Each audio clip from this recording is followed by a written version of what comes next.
institutions to support prosperity, to support security, and to support that collaboration across the globe. We support those principles and we must keep all of them alive. Thank you.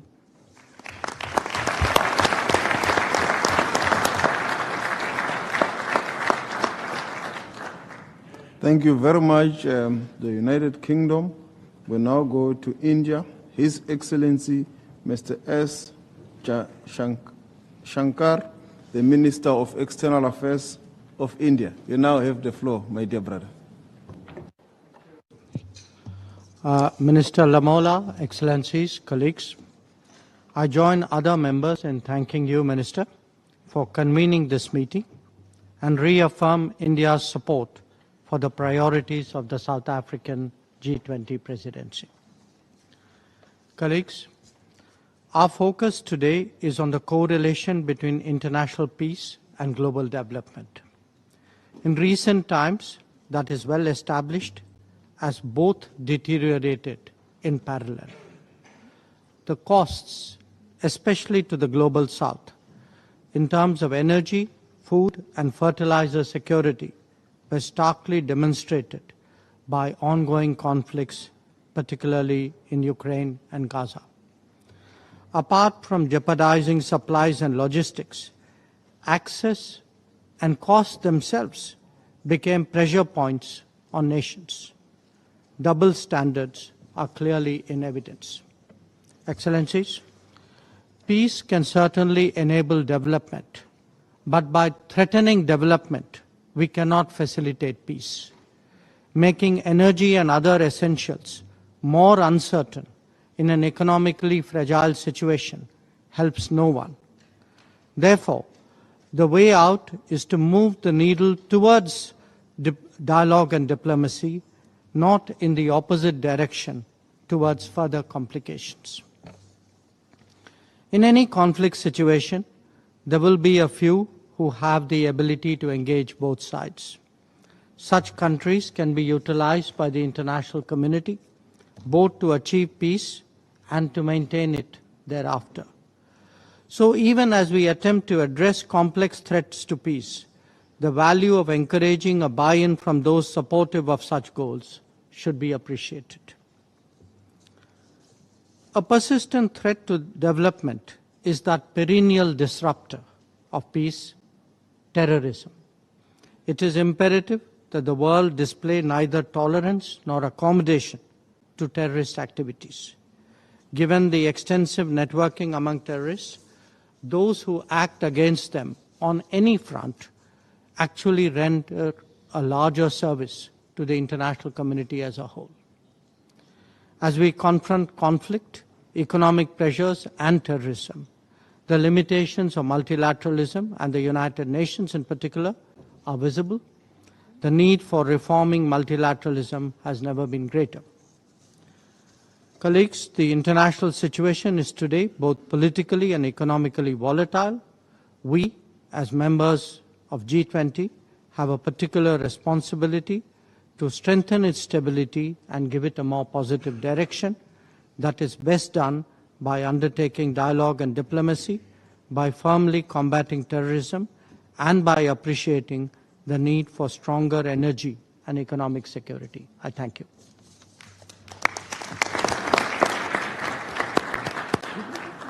Thank you very much, my dear brother, also for sticking to the 3 minutes rule.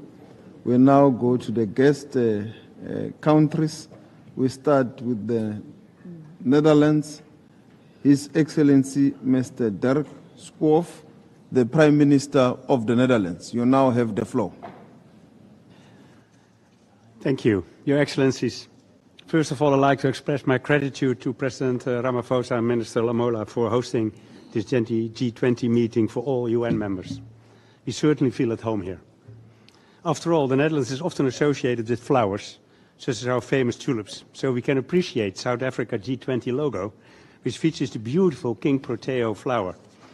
Above all, we appreciate the message that South Africa conveys through this flower, one of renewal and hope. It inspires us to participate actively in forums like the G20 and the UN. With so much at stake in the world, these platforms are vital ways of strengthening mutual understanding and fostering collaboration on global economic governance and other key issues. The Netherlands firmly believes in the importance of a robust multilateral system, one that ensures interstate predictability and enables people and companies to flourish. However, to keep this system fit for purpose, we have to protect, strengthen and reform it. But we need to approach this from a range of perspectives. We must recognize that sustainable economic development is impossible without peace. And in turn, there can be no lasting peace without inclusive, sustainable development. The conflicts in Ukraine, Gaza, Sudan and elsewhere show how violence destroys human potential, disrupts trade and fuels poverty. This underlines the importance of the G20 addressing not only economic growth, but all these other challenges as well. The G20 has immense convening power as it represents the vast majority of the global economy and population. With that comes responsibility. Let us use this platform to ensure that our economic strategies reinforce peace and that peace-building efforts pave the way for broad, sustainable prosperity. The Netherlands is committed to advancing this agenda during the current and future G20 presidencies, and I look forward to attending the G20 Leaders Summit in November and the G20s to come. Thank you.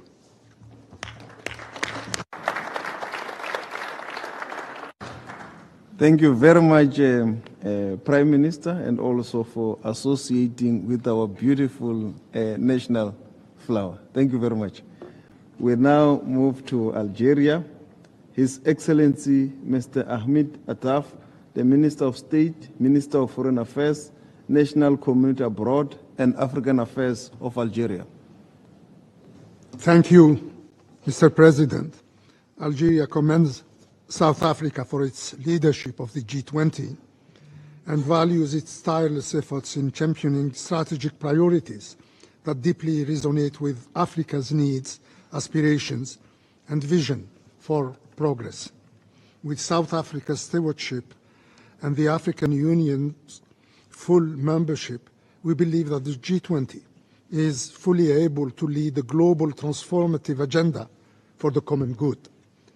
Against this background, Algeria wishes to highlight the following. First, as we mark the 80th anniversary of the United Nations, we must work together to preserve what can be fairly described as the most sacred and most precious heritage of mankind. This heritage includes, notably, the United Nations itself and all that it embodies in terms of international law, multilateralism, and the global cooperation and interdependence. Second, the growing awareness about the injustices and imbalances of the current global governance must lead to concrete reforms. Africa must no longer remain on the margins of the world. The Security Council and the three Bretton Woods institutions must undergo comprehensive reforms to end decades-long of historical injustices inflicted upon our continent. Third, Africa's rightful place in shaping the future global economy must be secured and promoted. Every effort must be made to ensure that Africa is not left behind. The ongoing transformative revolutions that are reshaping the global economy in critical fields such as digitalization, robotics, nanotechnology, artificial intelligence, and renewable energy. I thank you.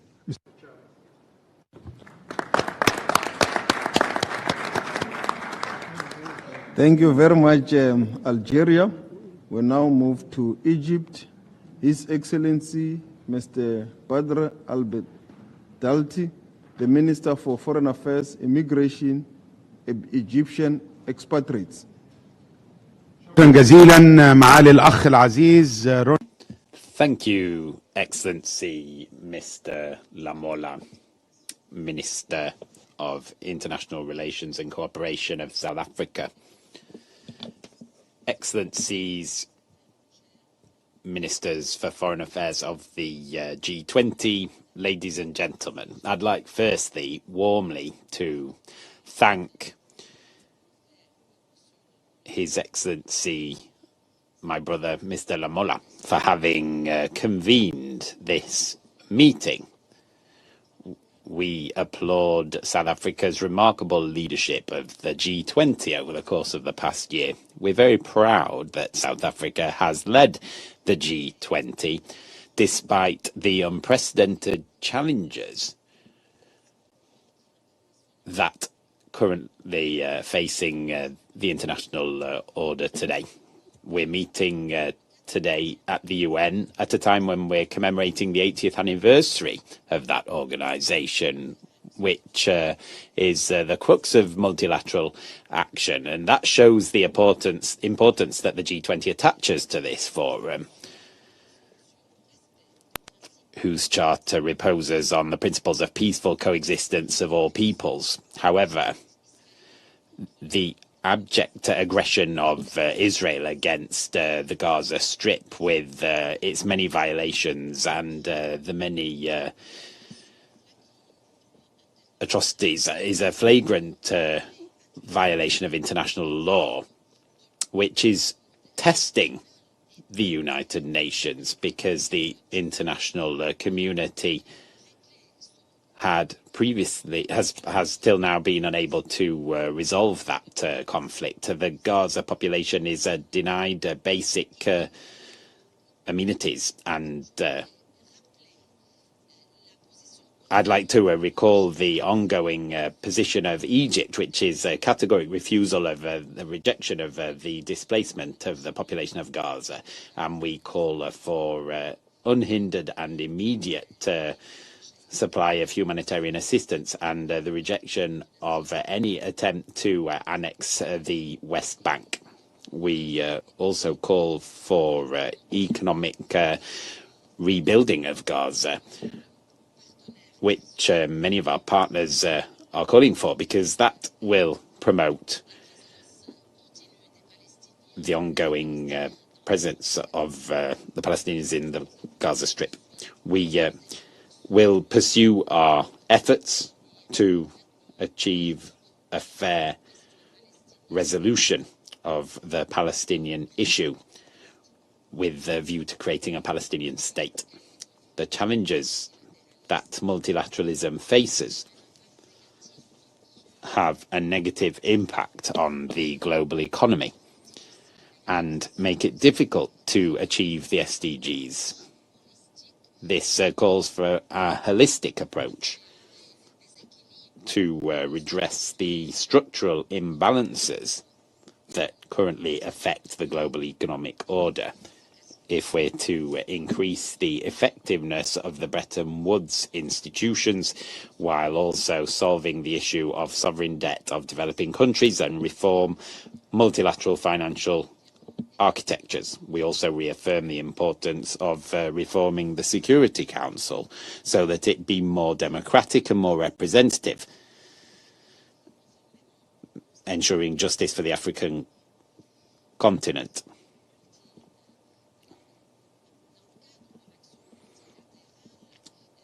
In terms of multilateral action, Egypt has welcomed a meeting on food security under the aegis of the G20, and that's extremely important for developing countries and least developed countries. This reflects the active role that Egypt is playing in that regard and its commitment to promoting multilateral action for the well-being of peoples. May this meeting help promote the multilateral framework with a view to a better future for everyone. Thank you. Thank you very much to Egypt. We now go to Ireland. His Excellency Mr. Darren O'Brien, the Minister for Climate, Energy and Environment. You now have the floor. Thank you, Chair, Minister Lamola, and I join my colleagues in congratulating you on South Africa's presidency of the G20, your leadership and the great programme for this year. Ireland associates itself with the statement delivered by the European Union.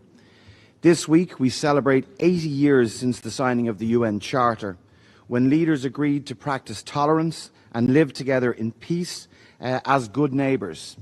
8 decades later, the international legal order and the multilateral system remains our greatest hope for a more peaceful, stable and prosperous world. However, this system, which has delivered so much peace, development and prosperity, is under immense strain. In full violation of the UN Charter, Russia continues its war of aggression in Ukraine, intensifying its attacks on Ukraine's towns, cities and civilians. And we reject the misrepresentation by the Russian delegation. Russia is the aggressor, and it could make peace at any time it chooses not to do so. We see egregious breaches of human rights and international law in Gaza, famine and people killed desperately seeking food. We call for an immediate ceasefire, the release of hostages and humanitarian access at scale into Gaza. In these and other conflicts, including in Africa, where the conflict in Sudan has created an appalling humanitarian crisis, we continue to witness the disregard of international law and the UN Charter. In too many parts of the world, we see human rights undermined, growing inequality and lack of development, the promise of the SDGs unfulfilled, pushback against gender equality and discrimination, and worse, against LGBTIQ+ persons and other minorities. The international legal order is essential for all states, and particularly small states like Ireland, to live in security and to continue to prosper. Our commitment to multilateralism is as strong as it was when we joined the UN 70 years ago. This commitment is demonstrated through our proud record in peacekeeping. Our belief in multilateralism continues to guide our actions. This is why we have put ourselves forward for a seat on the Human Rights Council from 2027 to 2029. Through our diplomacy, our humanitarian and development assistance and our peacekeepers, Ireland continues to be a strong, consistent and principled advocate for peace, human rights and the principles of the UN Charter. We have in Ireland lived experience, illustrating that the most intractable conflict can be resolved through painstaking commitment to negotiation, dialogue and compromise. The common challenges we face, whether it be climate change, conflict and fragility, violations of human rights, inequality or lack of development, can only be solved through shared solutions. The G20 has an important contribution to make. We recognise the close relationship between peace and economic development. When peace arrives, it lowers risks and barriers for companies seeking to do business, opening up new markets for local entrepreneurs and foreign investors alike. This helps to ensure not just sustainable economic development, but also a sustainable peace. These values have guided our active engagement in the work of the G20 this year as a guest country. Thank you, Mr. Chairman. Thank you very much to Ireland. We now go to Nigeria. His Excellency Mr. Yusuf Maitima Tuga, the Minister of Foreign Affairs of Nigeria. You now have the floor. Thank you, Chair Minister Lamola.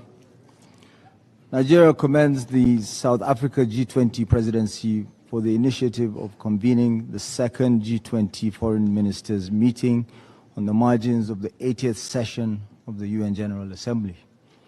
The theme of the meeting, the United Nations at 80, reaffirming peace as a path to sustainable economic development, underscores the nexus between peace and sustainable development.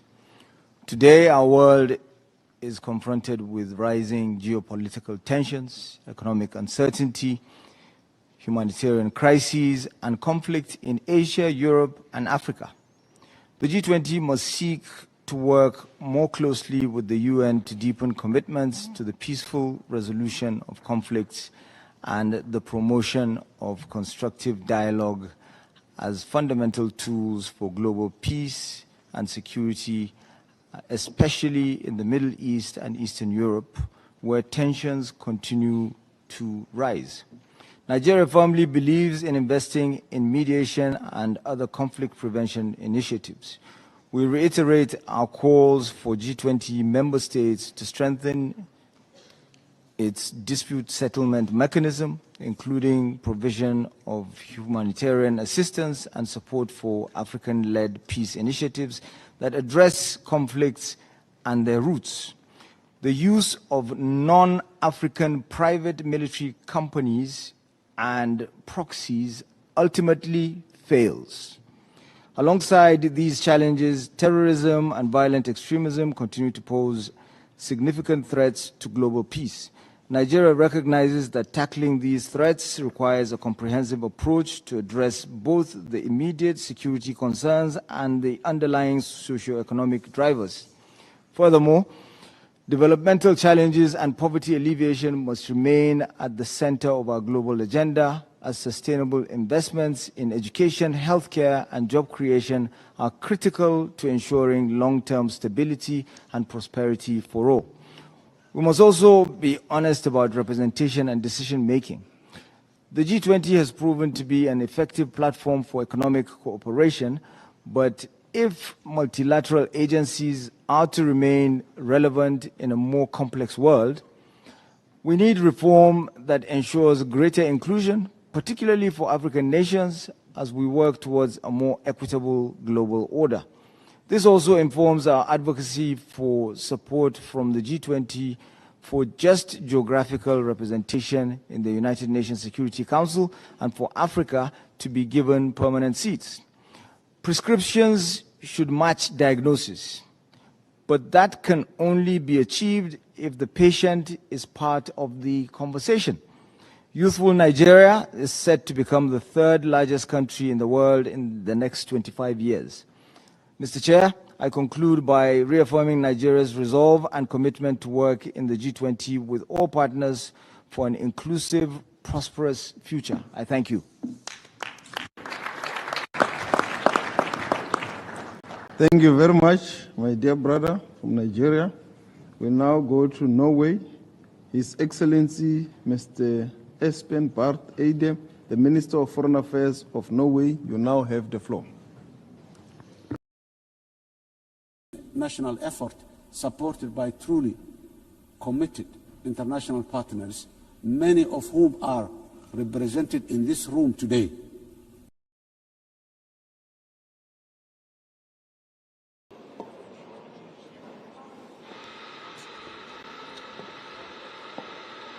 National effort supported by truly committed international partners, many of whom are represented in this room today.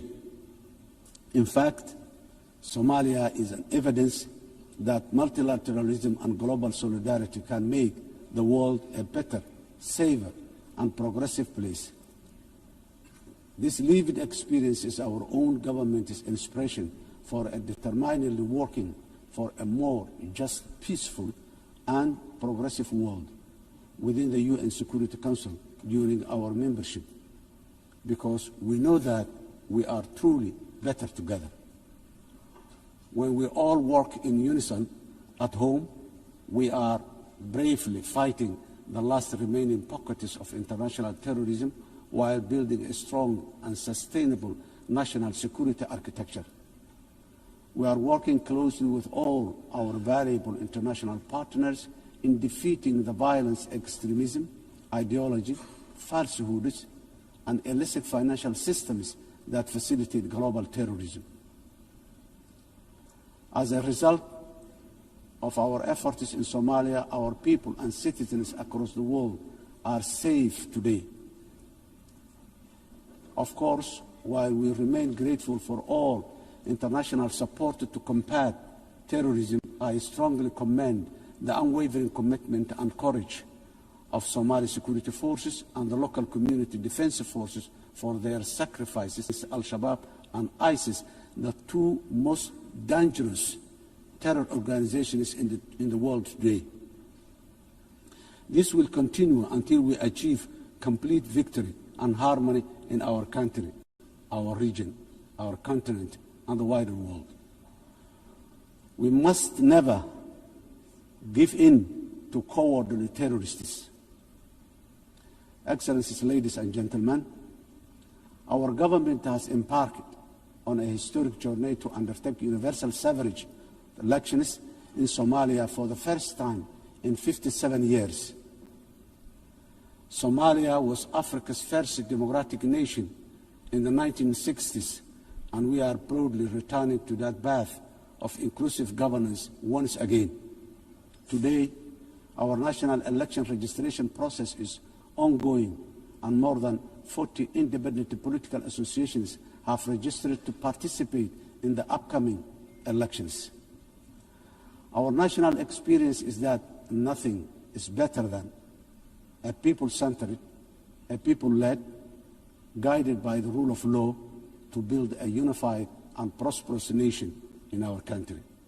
Financing development, the sustainable development goals are the blueprint for achieving dignity, justice, and equality through real investment in human capital, job creation, and social protection for the most vulnerable in all our communities. However, it was very clear from the fourth financing for development conference in Seville earlier this year that the financing gap between our ambitions and the reality are very far apart.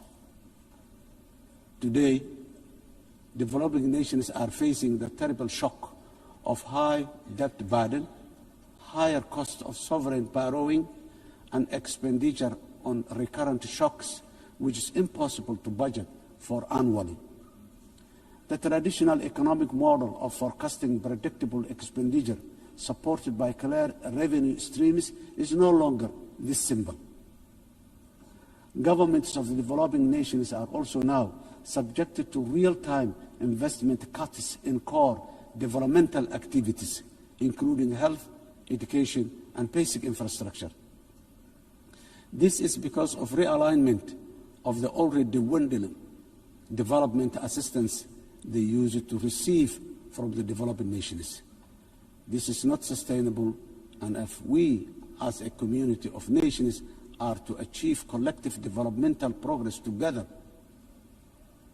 Excellencies, ladies and gentlemen, in Somalia, we are taking responsibility of our own economic development by building on the successes of our recent reform based on the debt relief. Today, we are focused on mitigating the excruciating cost of public service investment by continuously raising domestic revenue, strengthening public financial management systems, and enforcing strict expenditure controls while enhancing transparency and accountability. Furthermore, we are committed to benefiting from strategic location and natural resources through trade with our region and the world. In line support of this ambition, Somalia has joined the East Africa Community and is ratifying the African Continental Free Trade Area policies and joining World Trade Organization. Process is going on very well. Climate emergency. We are also resolute in our commitment to combat the devastating impact of climate change in the most vulnerable communities, especially those who are unable to mitigate and adapt effectively. Climate change is wreaking havoc across the world, with the most vulnerable countries suffering systemic and repetitive meteorological and socio-economic shocks. These devastating economies, destroying livelihoods and diverting limited public resources towards mitigating and adaptation responses, which take away from other vital social investment like education and health. The impact of climate change is forcing governments in developing countries, including my own, to make impossible financial trade-offs, which hamper our own aspiration for investing in resilience and development.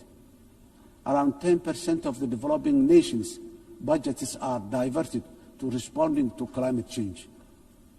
This needs to be addressed urgently through developed industrialized nations by meeting their financial obligations for climate crisis. They continue to exacerbate.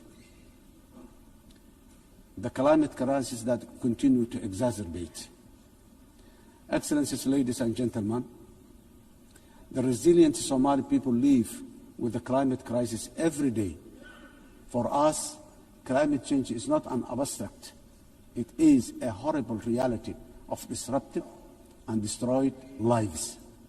Somalia's contribution contributes almost nothing to global emission, yet we endure some of the harshest consequences.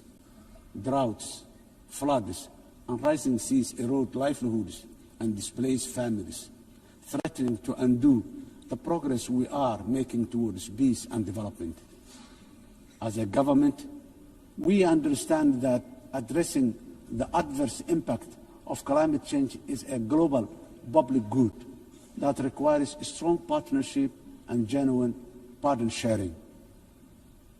On our part, Somalia has adopted the national climate change policy, updated our national determined contribution, and is preparing its first biennial transparency report. We are also developing a robust national climate finance strategy to guide how we mobilize and manage resources to address the challenge. To ensure these resources are used effectively, we have established the National Climate Fund, a dedicated institution to channel climate financing transparently and directly to the communities on the ground, to the communities on the ground. We are restoring degraded lands, strengthening water security, and piloting nature-based solutions that protect both people and ecosystems. Despite our efforts, accessing climate finance remains too slow and complex. As our government strengthens its domestic revenue capacity and initiates the process for pre-arranging disaster risk financing, we call for financial support that is accessible, affordable, predictable, and just from the international financing institutions and capital markets. Nations on the front line, like Somalia, cannot be left to face this crisis alone, unsupported by the dominant global financial architecture, which is not fit for the purpose in this age of great challenge. Excellencies, ladies and gentlemen, in conclusion, the 80th anniversary of the UN General Assembly is the best possible opportunity to take stock of our global achievement as far as our common commitments to sustainable development are concerned. We quietly transitioned from the Millennium Development Goals to now the Sustainable Development Goals. Now, I wonder, with the clock rapidly ticking very fast towards 2030, what the next acronyms of our global development aspirations will be. For us, being better together means common ownership, common responsibility, and genuine partner sharing on the global achievement of sustainable development through investment in a resilient and fair future for all. I thank you.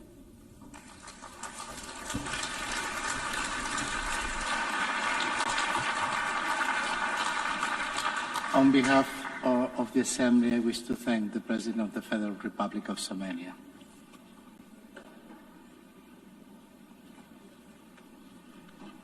And now the Assembly will hear an address of His Excellency Jakub Mitovic, President of Montenegro. I request protocol to escort His Excellency and invite him to address the Assembly.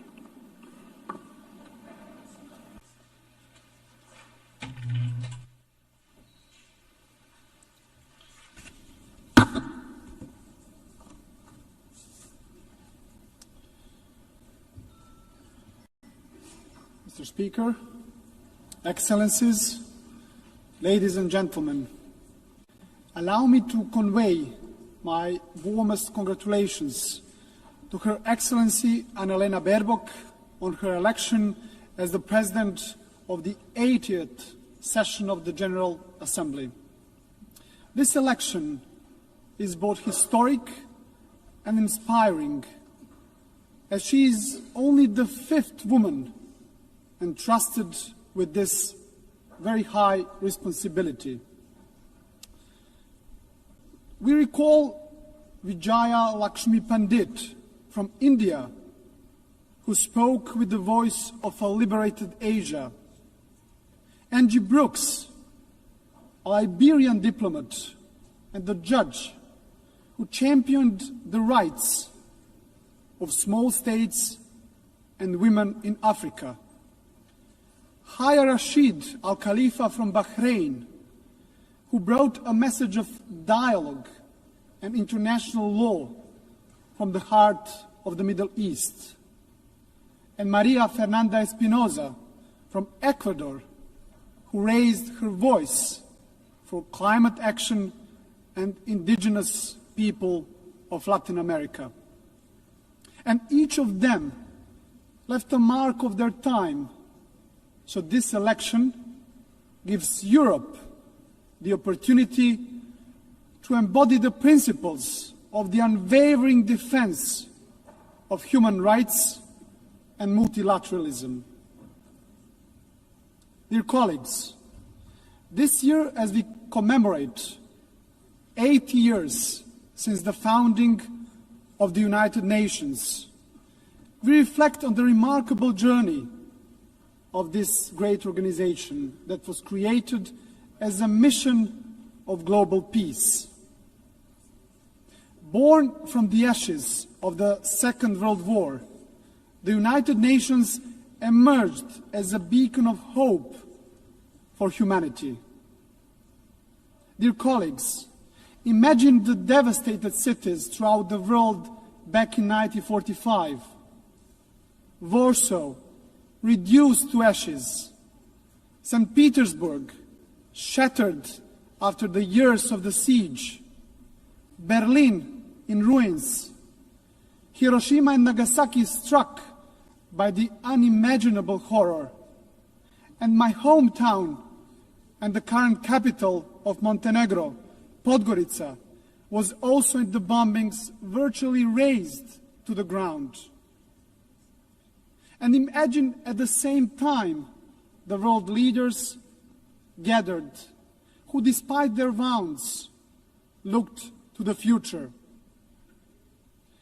And at that very moment, when the trenches between nations still existed and the graves of the loved ones were still fresh, the Organization of the United Nations was born. The idea that light could emerge from darkness and that solidarity could triumph over despair. Despite the unprecedented destruction, the idea of peace and unity triumphed over division and hostility. The leaders of that time understood the urgent need for a strong global organization capable of preventing all future wars and fostering cooperation among nations. As part of the former Yugoslavia, Montenegro was among the founding nations of the United Nations.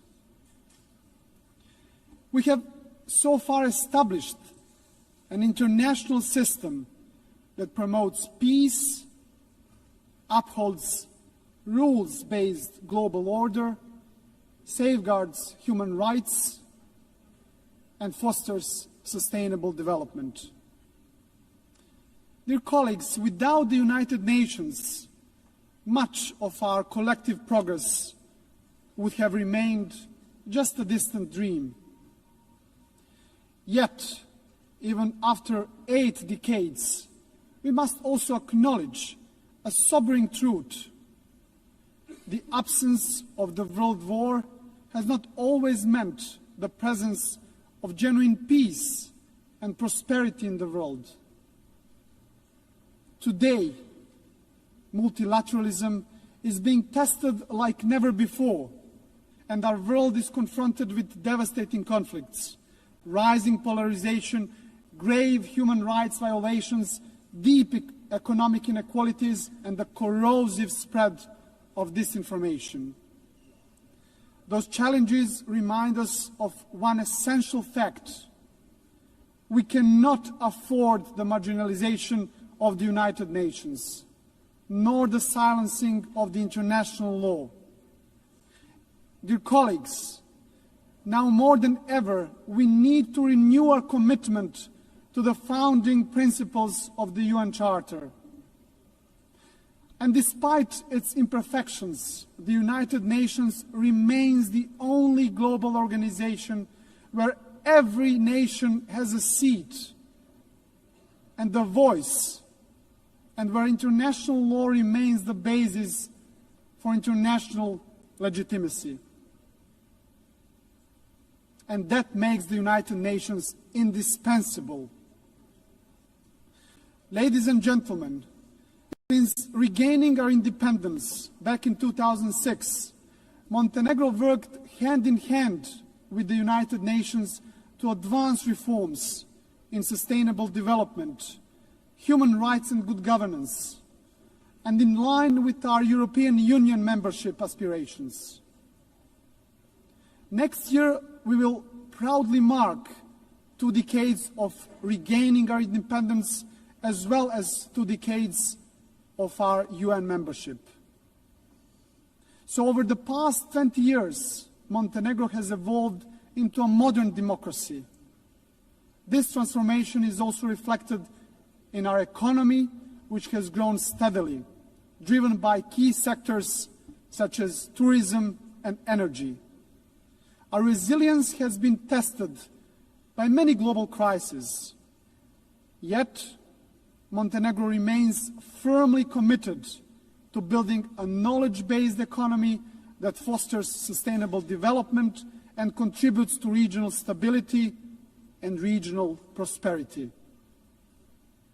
Montenegro's commitment to the United Nations and multilateralism remains a cornerstone of our foreign policy, fully in harmony with our European and Euro-Atlantic paths, and our dedication to good neighborly relations and regional cooperation. With NATO membership as the pillar of our security, our strategic focus is now on joining the European Union by 2028. It's an ambitious goal, dear colleagues, yet one that is now firmly within our reach. And as the most advanced EU candidate country, Montenegro remains steadfast in implementing structural reforms and fully aligned with the European Union's common foreign and security policy. We are convinced that the EU integration is a catalyst for lasting progress, stability, and ultimately security of the European continent.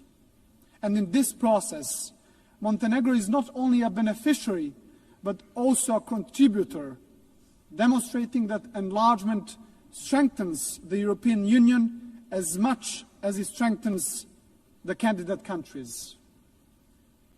Your Excellencies, to strengthen multilateralism, we also must confront its weaknesses. The Security Council is increasingly paralyzed and unable to fulfill its mandate as the primary guardian of peace and security. The latest example is the war in Ukraine, which has brought unimaginable suffering to the people of Ukraine. And Montenegro welcomes recent diplomatic efforts of the international community led by the United States aimed at achieving a just and lasting peace. And we sincerely hope that these efforts will succeed. At the same time, Montenegro is deeply concerned about the unfolding humanitarian suffering of the Palestinian people in Gaza, and we call for an immediate ceasefire. Montenegro also strongly condemned the horrific terrorist attack by Hamas on October the 7th, 2023, and calls for unconditional release of all hostages. Montenegro has consistently supported a peaceful resolution of the Israeli-Palestinian conflict based on the two-state solution in full accordance with international law and relevant United Nations resolutions. And this is why we also endorsed the New York Declaration on the peaceful settlement of the question of Palestine and the implementation of the two-state solution. Dear colleagues, dear delegates, Montenegro fully supports the implementation of the UN Pact for the Future as well as the Seville Compromise, a renewed global commitment for financing sustainable development as important steps in strengthening our collective capacity to respond to global challenges. And we also believe that the upcoming second World Summit for Social Development must move decisively beyond reflection and analysis and deliver concrete, tangible solutions that will improve lives of people across the globe. Ladies and gentlemen, back in 1991, Montenegro proudly became the world's first ecological state, a milestone that proclaimed our commitment to the highest principles of environmental protection, the preservation of nature, and the pursuit of sustainable development. UN Agenda 2030 remains our guiding light for sustainable development, and Montenegro takes pride in being among the first countries in the world to integrate all the SDGs into its national framework almost a decade ago. A further important step in advancing the implementation of the 2030 Agenda was the creation of the SDG Acceleration Fund, a powerful mechanism for financing SDG goals. Ladies and gentlemen, for Montenegro, the priority is clear, which is to create conditions that will enable our young people to build their future at home, offering them equal opportunities to thrive. And by insisting on the value of knowledge and ensuring equal access to education, we strive to reduce inequalities and empower our citizens to reach their full potential. Ladies and gentlemen, climate change must be tackled globally and urgently. And it is no longer just warnings from the scientists. It is floods that swallow villages and cities, fires that destroy forests, fields, and homes, and delaying a more decisive action on the international scale means gambling with the lives of those who live today, but also of the future generations. Dear colleagues, rapid technological change, and particularly the rise of the artificial intelligence, must be harnessed in a safe, responsible, and inclusive manner. Technology should be an evolutionary gift to humanity, developed, founded, and guided with social responsibility, serving the greater good. Ladies and gentlemen, globally, human rights and fundamental freedoms continue to face serious challenges.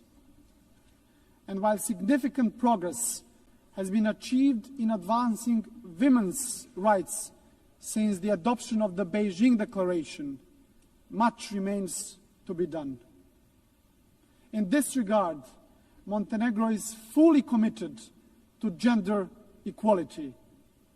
We have harmonized national policies with the best international standards, strengthened our institutions dedicated to the protection of women's rights, and promoted women's leadership in all spheres of our society. Your Excellencies, as we celebrate today 80 years of shared achievements, our collective task is to reform the United Nations and prepare it for the challenges and opportunities of the future. Criticism of the UN reflects not just on the organization itself, but on all of us as member states. For it is we who have created it, who guide it, and who bear responsibility to strengthen it. This is why Montenegro strongly supports the Secretary General's Reform Initiative UN80. It must not be seen as a mere bureaucratic exercise, but embraced as a commitment, a solemn commitment that the United Nations of tomorrow will be more agile and more efficient.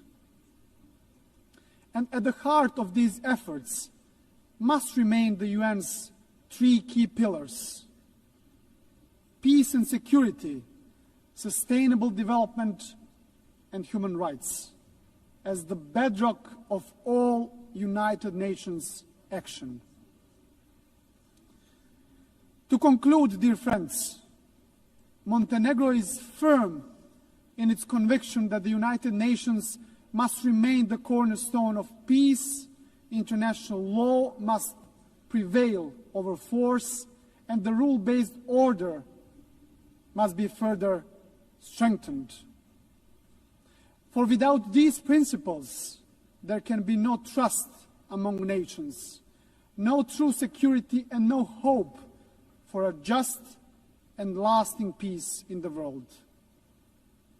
And let me, at the end, quote the most famous writer from our part of the world and the Nobel Prize laureate, Ivo Andrić, who wrote in his masterpiece, The Bridge on the River Drina, of everything that man erects and builds in his urge for living, nothing is, in my eyes, better and more valuable than bridges. They are more important than houses, more sacred than temples, for they belong to all and are equal for everyone. Dear colleagues, this timeless truth reminds us that bridges are not only structures of stone, but structures of peace. It is a dialogue that builds bridges, and it is only through bridges that nations can walk towards peace. So our task is not to be passive heirs of history, but active builders of a better legacy. So let the next 8 years of the United Nations be not years of hesitation, but of courage and solidarity. So guided by these values, Montenegro will continue to build bridges, strengthen dialogue, and work tirelessly towards a future of stability, future of progress, and future of common success, fully aligned with the very spirit and mission of the United Nations. Thank you very much for your attention.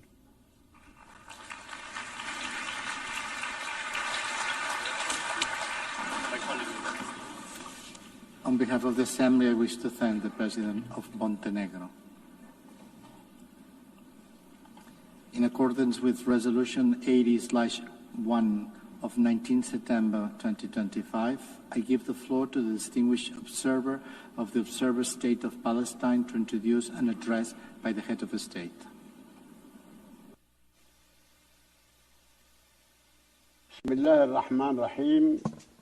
سعادة أنالينا بيربوك رئيس الجمعية العامة compassionate, Her Excellency Annalena Baerbock, President of the General Assembly, His Excellency Antonio Guterres, Secretary General of the United Nations, Your Excellencies, Highnesses, and Heads of Delegations, may the Mercy and blessings of God be upon you. I speak to you today after almost 2 years in which our Palestinian people in the Gaza Strip have been facing a war of genocide, destruction, starvation, and displacement waged by the Israeli occupation forces in national effort supported by truly committed international partners, many of whom are represented in this room today.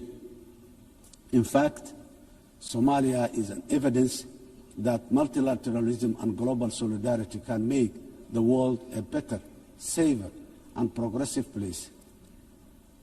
This lived experience is our own government's inspiration for a determinedly working for a more just, peaceful, and progressive world within the UN Security Council during our membership, because we know that we are truly better together. When we all work in unison at home, we are bravely fighting the last remaining pockets of international terrorism while building a strong and sustainable national security architecture. We are working closely with all our valuable international partners in defeating the violence, extremism, ideology, falsehoods, and illicit financial systems that facilitate global terrorism. As a result of our efforts in Somalia, our people and citizens across the world are safe today. Of course, while we remain grateful for all international support to combat terrorism, I strongly commend the unwavering commitment and courage of Somali security forces and the local community defensive forces for their sacrifices, resilience, and success against Al-Shabaab and ISIS, the two most dangerous terror organizations in the world today. This will continue until we achieve complete victory and harmony in our country, our region, our continent, and the wider world. We must never give in to cowardly terrorists. Excellencies, ladies and gentlemen, our government has embarked on a historic journey to undertake universal suffrage elections in Somalia for the first time in 57 years. Somalia was Africa's first democratic nation in the 1960s, and we are proudly returning to that path of inclusive governance once again. Today, our national election registration process is ongoing, and more than 40 independent political associations have registered to participate in the upcoming elections. Our national experience is that nothing is better than a people-centered, a people-led, guided by the rule of law to build a unified and prosperous nation in our country. Financing development, the sustainable development goals are the blueprint for achieving dignity, justice, and equality through real investment in human capital, job creation, and social protection for the most vulnerable in all our communities. However, it was very clear from the fourth financing for development conference in Seville earlier this year that the financing gap between our ambitions and the reality are very far apart. Today, developing nations are facing the terrible shock of high debt burden, higher cost of sovereign borrowing, and expenditure on recurrent shocks, which is impossible to budget for annually. The traditional economic model of forecasting predictable expenditure supported by clear revenue streams is no longer this simple. Governments of the developing nations are also now subjected to real-time investment cuts in core developmental activities, including health, education, and basic infrastructure.